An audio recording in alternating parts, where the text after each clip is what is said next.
বহু শতাব্দী পূর্বে বনি ইসরায়েলের যুগে এক দুর্গম পাহাড়ের চূড়ায় বাস করতেন এক মহান সাধক। তার নাম ছিল বারসিসা। ৬০ বছর ধরে তিনি একনিষ্ঠভাবে আল্লাহর ইবাদতে নিজেকে নিয়োজিত রেখেছিলেন। তার জীবন ছিল এক চলমান উপাসনা। দুনিয়ার কোনো মোহ, কোনো আকর্ষণ তাকে স্পর্শ করতে পারত না। তার কুটিরটি ছিল সাদাসিধে, আসবাবপত্রহীন। দিনের পর দিন তিনি রোজা রাখতেন এবং রাতের বেশিরভাগ সময় নামাজ ও আল্লাহর জিকিরে অতিবাহিত করতেন। তার এই কঠোর সাধনা ও খোদাভীতির কথা ধীরে ধীরে পাহাড়ের পাদদেশ ছাড়িয়ে দূর দূরান্তের জনপদে ছড়িয়ে পড়ল। মানুষ তাকে আল্লাহর একজন প্রিয় অলি হিসেবে বিশ্বাস করতে শুরু করল। দূর দূরান্ত থেকে অসুস্থ, বিপদগ্রস্ত ও মানসিকভাবে বিপর্যস্ত মানুষ তার কাছে ছুটে আসত একটু দোয়া ও সান্ত্বনার জন্য। কথিত আছে, বারসিসার দোয়ায় অসুস্থ মানুষ সুস্থ হয়ে যেত, বিপদ কেটে যেত। তার আধ্যাত্মিক শক্তি এতটাই প্রবল ছিল যে স্বয়ং ইবলিসও তার ঈমানের দৃঢ়তা দেখে হতাশ হয়ে পড়েছিল। ইবলিস তার অনুচরদের নিয়ে বহুবার চেষ্টা করেও বারসিসার মনে সামান্যতম কুমন্ত্রণা প্রবেশ করাতে পারেনি। বারসিসার হৃদয় ছিল আল্লাহর নূরে এতটাই আলোকিত যে সেখানে শয়তানের অন্ধকারের কোনো স্থান ছিল না। তিনি ছিলেন সততা, পবিত্রতা এবং ঈমানের এক জীবন্ত প্রতীক। কিন্তু এই অসামান্য সম্মান ও খ্যাতির গভীরে তার নিজের অজান্তেই এক সূক্ষ্ম অহংকার দানা বাঁধতে শুরু করেছিল। তিনি তার ৬০ বছরের নিরবিচ্ছিন্ন সাধনা নিয়ে মনে মনে এক ধরনের আত্মতৃপ্তি অনুভব করতেন। তিনি ভাবতেন, আমি এমন এক স্তরে পৌঁছেছি যেখানে শয়তানও আমাকে পরাজিত করতে অক্ষম। আমার ঈমানের কিল্লা ভেদ করা কারো পক্ষে সম্ভব নয়। এই সূক্ষ্ম অহংকারই ছিল সেই ক্ষুদ্র ছিদ্র যা দিয়ে শয়তান তার দুর্গে প্রবেশের অপেক্ষায় ছিল। ইবলিস তার সকল অনুচর শয়তানদের নিয়ে একটা সভা ডাকল। সে ক্রোধান্বিত হয়ে বলল, তোমাদের মধ্যে এমন কেউ কি নেই যে ওই বারসিসাকে পথভ্রষ্ট করতে পারে? তার কারণে বহু মানুষ আল্লাহর পথে অবিচল থাকছে। তাকে ভিজতে পারলে আমরা হাজার হাজার মানুষকে পথভ্রষ্ট করতে পারব। ছোট বড় অনেক শয়তানি নিজেদের অক্ষমতার কথা জানালো। তারা বলল, বারসিসার ঈমান পর্বতের মতো অটল। কিন্তু সেই সভায় উপস্থিত ছিল এক ধূর্ত ও চতুর শয়তান, যার নাম ছিল আবিয়াজ। সে ছিল কুমন্ত্রণা ও প্রতারণার শিল্পে নিপ্রবজয় দিন। আবিয়াজ উঠে দাঁড়িয়ে বলল, হে আমাদের প্রভু, আমাকে অনুমতি দিন। আমি ওয়াদা করছি, আমি বারসিসাকে এমনভাবে পথভ্রষ্ট করব যে সে নিজের হাতেই তার সাধনার সৌধ ধ্বংস করে দেবে। ইবলিস তার ধূর্ততা দেখে খুশি হল এবং এই মুহিম কাজের দায়িত্ব আবিয়াজের হাতে তুলে দিল। আবিয়াজ জানত, সরাসরি আক্রমণ করে বারসিসাকে পরাজিত করা যাবে না। তাকে ভিজতে হলে এমন এক ফাঁদ পাততে হবে যা ধার্মিকতার আবরণে ঢাকা থাকবে। সে সুযোগের অপেক্ষায় রইল। কিছুদিন পর সেই সুযোগ এলো। রাজ্যের ৩ যুবক ভাই যুদ্ধের জন্য ডাক পেল। কিন্তু তাদের এক অপরূপা সুন্দরী ও যুবতী বোন ছিল, যাকে একা রেখে যাওয়া তাদের পক্ষে সম্ভব ছিল না। তারা তাদের বোনকে কার কাছে রেখে যাবে এই নিয়ে গভীর চিন্তায় পড়ল। অবশেষে তাদের মনে হলো, মহান সাধক বারসিসার চেয়ে নিরাপদ আশ্রয় আর কি হতে পারে? তিনি তো নারীদের দিকে চোখ তুলে তাকানো না। তার আশ্রমে তাদের বোন থাকবে সবচেয়ে নিরাপদে। ৩ ভাই তাদের বোনকে নিয়ে বারসিসার আশ্রমে উপস্থিত হল। তারা বারসিসাকে তাদের সমস্যার কথা খুলে বলল এবং অনুরোধ করল, হে মহান সাধক, আমরা রাজ্যের ডাকে যুদ্ধে যাচ্ছি। আমাদের এই অসহায় বোনকে দেখার মতো কেউ নেই। আমরা ফিরে না আসা পর্যন্ত আপনি যদি তাকে আপনার আশ্রয়ের কাছাকাছি একটি পৃথক কুটিরে থাকার অনুমতি দেন, তবে আমরা চিরকৃতজ্ঞ থাকব। বারসিসা প্রথমে তীব্রভাবে আপত্তি জানালেন। তিনি বললেন, আমি একজন সাধক, ৬০ বছর ধরে কোনো নারীর সংস্পর্শে যাইনি। শয়তান মানুষের শিরায় উপশিরায় বিচরণ করে। আমি এই দায়িত্ব নিতে পারব না। তার এই প্রত্যাখ্যান ছিল তার ঈমানের শক্তিরই পরিচয়ক। কিন্তু ভাইয়েরা কান্নাকাটি করে তাকে বোঝাতে লাগল। তারা বলল, আপনার পবিত্র ছায়া ছাড়া আমাদের বোনের জন্য আর কোনো নিরাপদ স্থান নেই। আমরা কেবল আল্লাহর উপর এবং তারপর আপনার উপর ভরসা করছি। ঠিক এই মুহূর্তটির জন্যই শয়তান আবিয়াজ অপেক্ষা করছিল। সে বারসিসার মনে কুমন্ত্রণা দেওয়া শুরু করল। ফিসফিস করে বলল, বারসিসা, তুমি কেন ভয় পাচ্ছ? তুমি তো আল্লাহর একজন প্রিয় বান্দা। এই অসহায় মেয়েটিকে আশ্রয় দেওয়া তো একটি মহৎ কাজ, একটি পুণ্য। তুমি যদি তাদের ফিরিয়ে দাও আর পথে মেয়েটির কোনো ক্ষতি হয়, তাহলে তার দায়ভার কি তুমি এড়াতে পারবে? তুমি তো তাকে তোমার কুটিরে রাখছো না, পাশের একটি আলাদা কুটিরে রাখছো। এতে তোমার সাধনার কোনো ক্ষতি হবে না, বরং তুমি একটি মহৎ কাজ করে আল্লাহর সন্তুষ্টি অর্জন করবে। এই যুক্তিটি বার্সিসার কাছে খুবই শক্তিশালী মনে হলো। তার মনে হলো, হ্যাঁ, একজন অসহায়কে সাহায্য করা তো ইবাদতেরই অংশ। তার সেই সূক্ষ্ম অহংকারটি আবার জেগে উঠল। তিনি ভাবলেন, আমার ঈমান এতটাই শক্তিশালী যে একটি মেয়ের কাছাকাছি থাকা আমার কোনো ক্ষতি করতে পারবে না। অবশেষে তিনি প্রস্তাবে রাজি হলেন।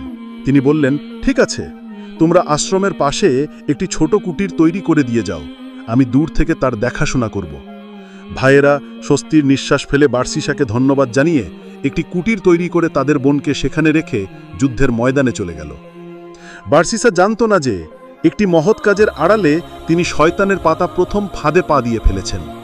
তার ৬০ বছরের সাধনার দুর্গে প্রথম ফাটলটি তৈরি হয়ে গেল। কিন্তু শয়তান আবিয়াজ তার কাজ থেকে এক মুহূর্তের জন্যেও বিরত ছিল না।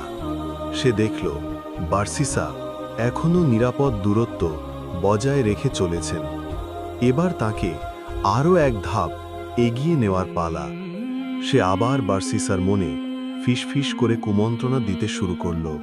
বার্সিসা, শয়তান বলল, তুমি একটি মহৎ কাজ করছো, সন্দেহ নেই, কিন্তু ভেবে দেখো, মেয়েটি একা একটি কুটিরে সারা দিন কাটায়। সে নিশ্চয়ই খুব একাকিত্ব বোধ করে, ভয়ও পেতে পারে। তুমি তো তার সাথে কোনো কথাই বলছো না। এতে সে আরও বেশি বিষণ্ণ হয়ে পড়তে পারে। তুমি যদি দূর থেকে তোমার কুটিরের দরজা থেকেই তার সাথে দুটো কথা বলো, তার খোঁজ খবর নাও, তাহলে তার একাকিত্ব দূর হবে। এতে তো কোনো ক্ষতি নেই। একজন নিঃসঙ্গ মানুষকে সঙ্গ দেওয়াও তো পুণ্যের কাজ। বার্সিসা প্রথমে এই ভাবনাকে পাত্তা দিলেন না, কিন্তু দিনের পর দিন একা মেয়েটির কথা ভাবতে ভাবতে তার মনেও এক ধরনের সহানুভূতি জন্মালো। শয়তানের যুক্তিটি তার কাছে গ্রহণযোগ্য মনে হল। তিনি ভাবলেন, দূর থেকে কথা বললে আর কি এমন হবে? আমি তো তাকে স্পর্শ করছি না বা তার কাছেও যাচ্ছি না। এই যুক্তিটিও তিনি মেনে নিলেন। পরদিন থেকে তিনি খাবার রাখার পর কুটিরের বাইরে থেকেই মেয়েটির সাথে কথা বলা শুরু করলেন। বোন, তুমি ভালো আছো তো? তোমার কোনো কিছুর প্রয়োজন আছে কি? মেয়েটিও প্রথমে কিছুটা অবাক হলেও একজন অভিভাবকের মতো মানুষের কণ্ঠস্বর শুনে আশ্বস্ত হল। সেও কুটিরের ভেতর থেকে উত্তর দিত। এভাবেই তাদের মধ্যে কথার আদান প্রদান শুরু হল। যে মানুষটি ৬০ বছর ধরে নারী থেকে নিজেকে কঠোরভাবে দূরে সরিয়ে রেখেছিলেন, তিনি এখন প্রতিদিন একজন তরুণীর সাথে কথা বলেন। তাদের মধ্যে দূরত্ব ধীরে ধীরে কমে আসছিল। শয়তান আবিয়াজ দেখল তার পরিকল্পনা নিখুঁতভাবে কাজ করছে। সে এবার চূড়ান্ত আঘাত হানার জন্য প্রস্তুত হল। শীতকাল ঘনিয়ে এলো। পাহাড়ের চূড়ায় কনকনে ঠান্ডা বাতাস আর তুষারপাত শুরু হলো। পরিবেশ হয়ে উঠল অত্যন্ত রুক্ষ। শয়তান এবার নতুন এবং আরও শক্তিশালী যুক্তি নিয়ে হাজির হল। সে বার্সিসার মনে বলল, বার্সিসা, এই কেমন অবিচার! এই হাড় কাঁপানো ঠান্ডার মধ্যে তুমি বাইরে দাঁড়িয়ে চিৎকার করে কথা বলছ, আর মেয়েটিও ভেতর থেকে কষ্ট করে উত্তর দিচ্ছে। এতে তোমাদের দুজনেরই কষ্ট হচ্ছে। এর চেয়ে ভালো হয় যদি তুমি মেয়েটির কুটিরের ভেতরে গিয়ে এক কোণে বসো।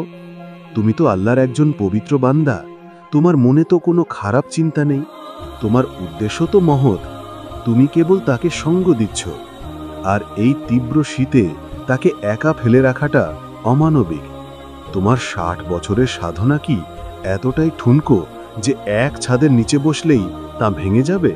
এই যুক্তিটি বার্সিসার অহংকারে সরাসরি আঘাত করল। তার কাছে বিষয়টি খুবই শক্তিশালী মনে হল। তিনি তার ৬০ বছরের সাধনার ওপর পূর্ণ ভরসা করে ভাবলেন, আমার দ্বারা কোনো পাপ হওয়া অসম্ভব। আমার মন পবিত্র, আমি শুধু মানবিক দায়িত্ব পালন করব। তিনি শয়তানের এই যুক্তিও মেনে নিলেন এবং মেয়েটির কুটিরের ভেতরে গিয়ে বসতে শুরু করলেন। যে অদৃশ্য দেওয়ালটি এতদিন তাদের মধ্যে ছিল, তা এবার সম্পূর্ণরূপে ভেঙে গেল।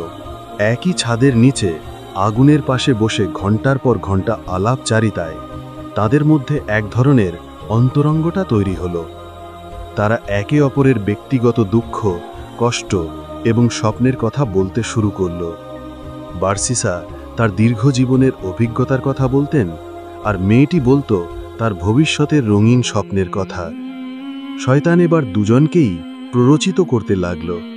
সে বার্সিসার চোখে মেয়েটিকে অপরূপ সুন্দরী হিসেবে তুলে ধরল এবং তার কোমল স্বভাব, মধুর কণ্ঠস্বরের প্রশংসা করতে লাগল। অন্যদিকে সে মেয়েটির মনে বার্সিসার জন্য এক ধরনের নির্ভরতা, দুর্বলতা এবং আকর্ষণ তৈরি করল। মেয়েটি বার্সিসাকে একজন ত্রাণকর্তা ও অভিভাবক হিসেবে দেখতে শুরু করল। এক সন্ধ্যায় বাইরে মুষলধারে বৃষ্টি হচ্ছিল, সঙ্গে ছিল বজ্রপাত আর ঝোড়ো হাওয়া। চারিদিক ছিল ঘন অন্ধকারে ঢাকা। পরিবেশ ছিল অত্যন্ত নিস্তব্ধ এবং আবেগময়। বার্সিসা মেয়েটির কুটিরে বসেছিলেন, আগুনের উষ্ণতা নিচ্ছিলেন। শয়তান আবিয়াজ বুঝল এটাই সেই মহেন্দ্রক্ষণ। সে তার সমস্ত শক্তি দিয়ে তাদের দুজনকেই প্ররোচিত করতে লাগল। সে তাদের মনে কামনা বাসনার আগুন জ্বালিয়ে দিল। তাদের নিঃসঙ্গতা, অন্তরঙ্গতা আর পারিপার্শ্বিক পরিবেশ সবকিছু মিলে এক অশুভ আবহ তৈরি হল। বার্সিসার 60 বছরের সাধনা, তার কঠোর সংযম, তার অটল ঈমান সবকিছুই সেই মুহূর্তে এক তীব্র পরীক্ষার সম্মুখীন হল। যে মন এতদিন কেবল আল্লাহর ধ্যানে মগ্ন ছিল, সেই মনে জাগতিক কামনা বাসনা প্রবলভাবে বাসা বাঁধল। তিনি নিজেকে আর নিয়ন্ত্রণ করতে পারলেন না। অবশেষে সেই অঘটন ঘটেই গেল। যে বার্সিসাকে মানুষ ভক্তি করত, যার ঈমানকে ইবলিসও শমিক করত, তিনি শয়তানের পাতা ফাঁদে চূড়ান্তভাবে পা দিয়ে ব্যভিচারে বা জিনায় লিপ্ত হলেন। এক মুহূর্তের ভুলে তার দীর্ঘ 60 বছরের সাধনার প্রদীপ নিভে গিয়ে এক গভীর অন্ধকারে ঢেকে গেল। পাপ করার পর মুহূর্তেই বার্সিসার হুঁশ ফিরল। তার মনে হলো যেন আকাশ ভেঙে তার মাথায় পড়েছে। তিনি বুঝতে পারলেন কি সর্বনাশ তিনি করে ফেলেছেন। তার ভেতরটা তীব্র অনুশোচনা, ভয় আর লজ্জায় ছেয়ে গেল। তিনি সিজদায় পড়ে আল্লাহর কাছে কান্নাকাটি করতে লাগলেন, কিন্তু তার মনে কোনো শান্তি এলো না। তার মনে হলো তার প্রার্থনা আর আল্লাহর দরবারে পৌঁছাচ্ছে না। তিনি আল্লাহর ও নিজের মধ্যে এক বিশাল শূন্যতা অনুভব করলেন। কয়েক মাস পর পরিস্থিতি আরও ভয়াবহ রূপ নিল। মেয়েটি গর্ভবতী হয়ে গেল। এই খবর শুনে বার্সিসার পায়ের তলা মাটি সরে গেল। তিনি বুঝতে পারলেন এবার তার আর রক্ষা নেই। মেয়েটির ভাইয়েরা যুদ্ধ থেকে ফিরে এলে সব কিছু জানাজানি হয়ে যাবে। তার 60 বছরের সম্মান, খ্যাতি, সাধনা সব কিছুই মুহূর্তের মধ্যে ধুলোয় মিশে যাবে। মানুষ তাকে পাথর মেরে হত্যা করবে। তিনি যখন এই দুশ্চিন্তায় দিশেহারা, তখন শয়তান আবিয়াজ আবার তার কাছে হাজির হল। এবার আর ফিসফিসি রূপে নয়, বরং একজন শুভাকাঙ্ক্ষীর বেশে। সে বলল, বার্সিসা, ভয় পেও না। তুমি তো আল্লাহর একজন প্রিয় বান্দা ছিলে। ভুল মানুষই করে। আমি তোমাকে এই বিপদ থেকে উদ্ধারের পথ বলে দেব। বার্সিসা মরিয়া হয়ে বললেন, কি পথ? দয়া করে আমাকে বাঁচাও। শয়তান এক ভয়ঙ্কর পরামর্শ দিল। সে বলল, এই কলঙ্ক থেকে বাঁচার একটারই পথ আছে। এই মেয়েটিকে হত্যা করো, তারপর তার গর্ভের সন্তানকেও নষ্ট করে দাও। এরপর তাকে তোমাদের আশ্রমের পাশেই কোথাও পুঁতে রাখো। যখন তার ভাইয়েরা ফিরে আসবে, তুমি তাদের বলবে যে মেয়েটি হঠাৎ অসুস্থ হয়ে মারা গেছে। তারা তোমাকে অবিবাতেই বিশ্বাস করবে, কারণ তুমি হলে মহান সাধক বার্সিসা। পরে তুমি আল্লাহর কাছে কনিষ্ঠভাবে তওবা করে নিও। আল্লাহ তো পরম দয়ালু, তিনি তোমাকে নিশ্চয়ই ক্ষমা করে দেবেন। বার্সিসা এই কথা শুনে শিউরে উঠলেন। ব্যভিচারের পর এবার হত্যা! এত বড় পাপ তিনি কিভাবে করবেন? তার বিবেক তাকে তীব্রভাবে বাধা দিচ্ছিল। কিন্তু শয়তান তাকে বোঝাতে লাগল, যদি তুমি এটা না করো তাহলে তোমার সম্মান, তোমার জীবন সব কিছুই শেষ হয়ে যাবে। তোমার সারা জীবনের সাধনা মানুষের কাছে হাসির খোরাক হবে। আর যদি তুমি আমার কথা শোনো, তাহলে তুমি বেঁচে যাবে এবং আবার নতুন করে সব শুরু করতে পারবে। নিজের সম্মান ও জীবন বাঁচানোর লোভ বার্সিসার বিবেককে গ্রাস করে ফেলল। একটি পাপের লজ্জা ঢাকতে তিনি আরেকটি আরও ভয়ঙ্কর পাপ করতে প্রস্তুত হলেন। তিনি ভাবলেন, হ্যাঁ, এটাই একমাত্র পথ। এক অন্ধকার রাতে তিনি সেই অসহায় মেয়েটিকে শ্বাসরোধ করে হত্যা করলেন। যে মেয়েটি তাকে বিশ্বাস করে নিজের সব কিছু সঁপে দিয়েছিল, সেই বিশ্বাসের তিনি চরম প্রতিদান দিলেন। এরপর তিনি গর্ভের নিষ্পাপ শিশুটিকেও নষ্ট করলেন। তারপর তিনি দুটি লাশ আশ্রমের এক কোণে একটি গর্ত খুঁড়ে পুঁতে রাখলেন এবং জায়গাটি এমনভাবে সমান করে দিলেন যেন কেউ কিছুই বুঝতে না পারে। একজন ধার্মিক সাধক, যিনি এক সময় পিঁপড়াকেও কষ্ট দিতে পারতেন না, তিনি এখন একজন ব্যভিচারী এবং জোড়া খুনের আসামি। একটি পাপ তাকে আরেকটি বড় পাপের দিকে ঠেলে দিল, যা তাকে ধ্বংসের অতল গহ্বরে নিয়ে গেল। মেয়েটিকে হত্যা করে এবং তার ভাইয়ের কাছে শোকাহত হওয়ার অভিনয় করার পরিকল্পনা করে বার্সিসা ভাবলেন তিনি হয়তো বেঁচে গেছেন।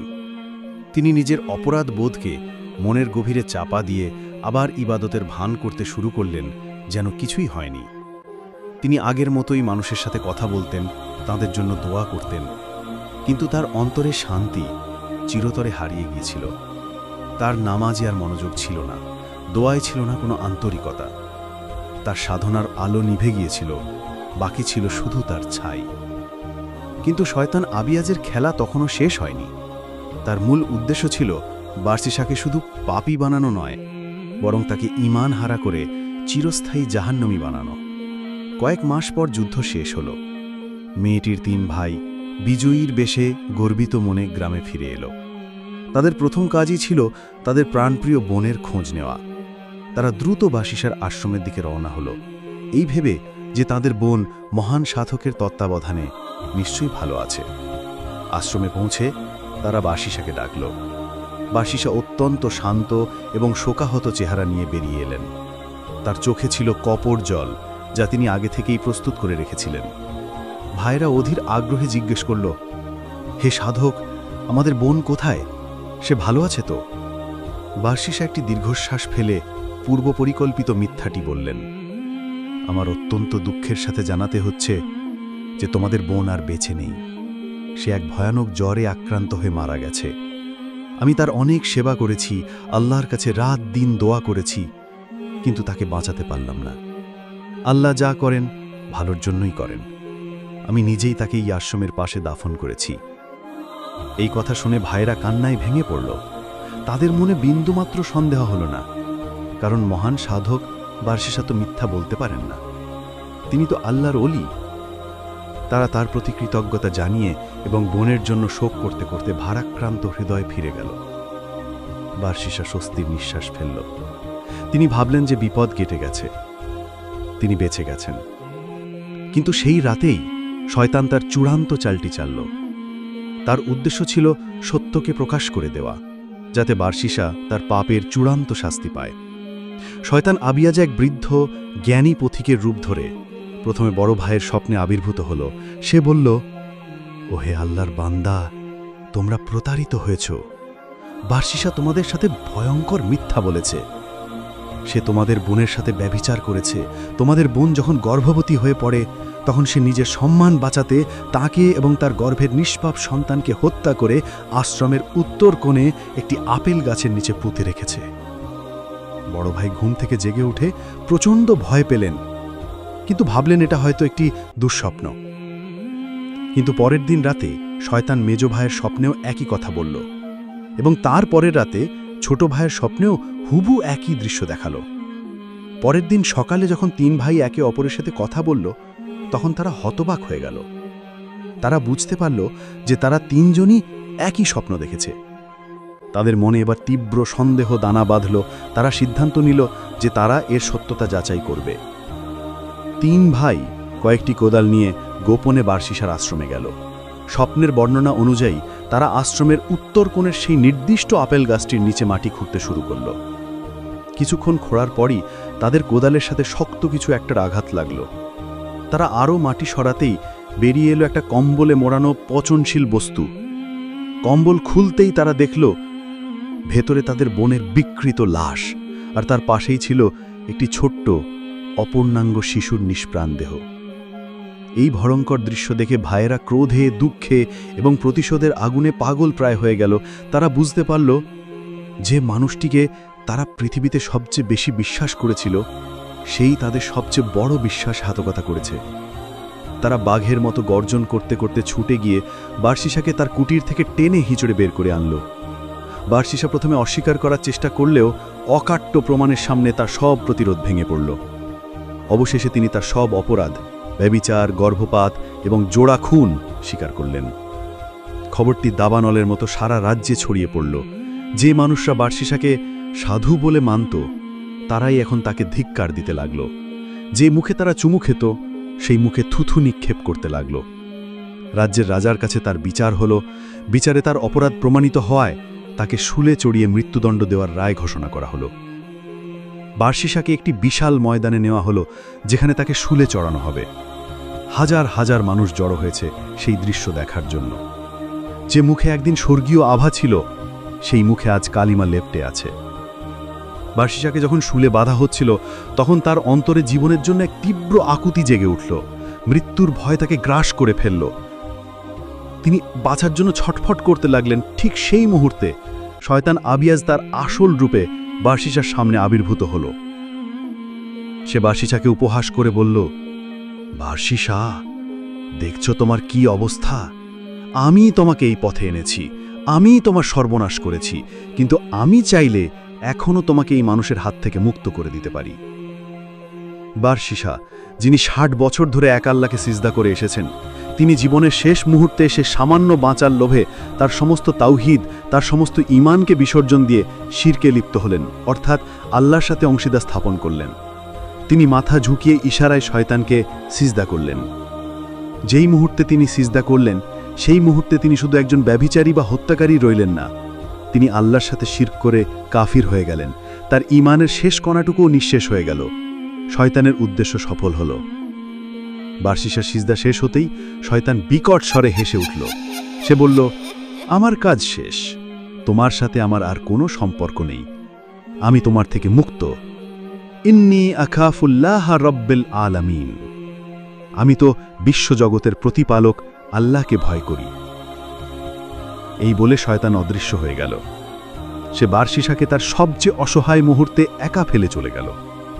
বার্সিসা বুঝতে পারলেন যে তিনি কি ভয়ঙ্কর প্রতারণার শিকার হয়েছেন। তিনি তার দুনিয়াও হারালেন, আখিরাতও হারালেন।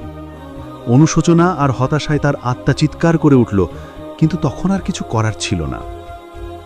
সৈন্যরা এসে তার মৃত্যুদণ্ড কার্যকর করল। বার্সিসা একজন বেবিচারী, হত্যাকারী এবং কাফির হিসেবেই পৃথিবী থেকে বিদায় নিলেন।